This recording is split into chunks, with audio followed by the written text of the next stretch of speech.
What you see here is a Zahmat strand experiment.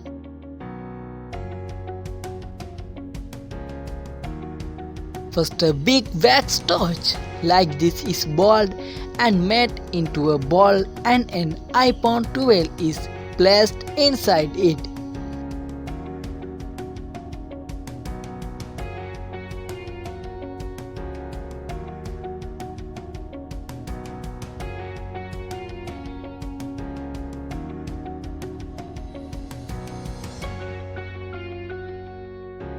You can imagine how high this ball dropped from the crushing mine.